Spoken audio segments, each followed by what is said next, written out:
モットチャンネルをご視聴いただいてありがとうございます。モットです。今回はトリマーテーブル用のあられ組ジグを制作しました。以前制作したトリマー用のあられ組ジグ、こちらはここのカットが精度を求められるのでなかなか制作としては難しかったです。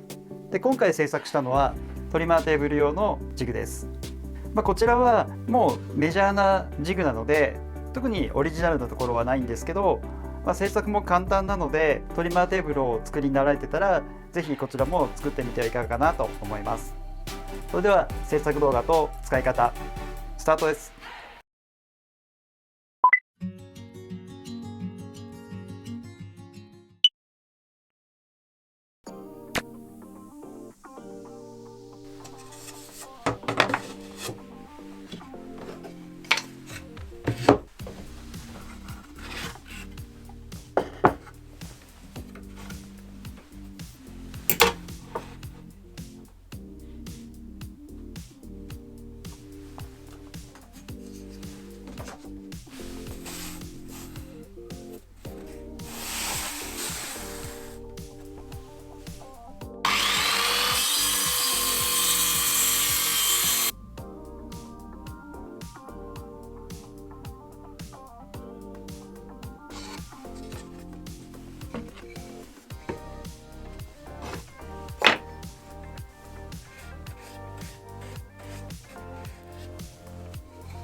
いかがだったでしょうか。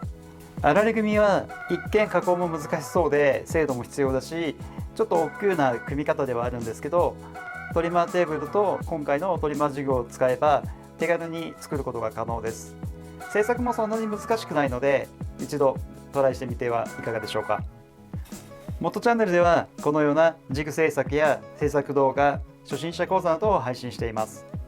またモッツ工房では家具や雑貨、キャンプ用品などの制作動画を配信しています。よろしかったらこちらもチェックしてみてください。それでは次回の動画でお会いしましょう。ありがとうございました。